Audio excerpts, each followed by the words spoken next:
ధైర్యం లేని వాడి తిరిగి వాళ్ళ మూలకు పడింది. అంతేగాని పుడిని నా దగ్గర కుదరదు.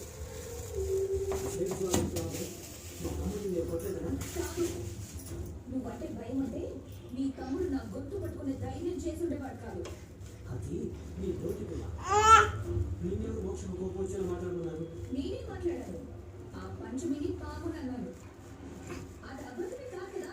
అది నిజం నిరూపించుకున్నాను కదా, నిరూపించు. అప్పుడు నీకు సపోర్ట్గా నేను నిలబడతాను. అప్పుడు ఎవరి సపోర్ట్ నాకు అవసరం లేదు. పంచమిని పాముగా చూడగానే తెల్ల బొమ్మలు వేసుకొని అక్కడే పడిపోతారు. చూడు స్వరా, నేను నా కళ్ళతో చూడకపోయినా కొత్త గొప్ప మీ మాట మీద నిజం తెలుసుకోకుండా మోక్షంతో వాదించారు కదా. ఆ డోర్ సరిపోదు. మాతో పాటు మీరు గట్టిగా నిలబడితేనే ఆ పంచమి విషయం మోక్ష బయట పెడతారు.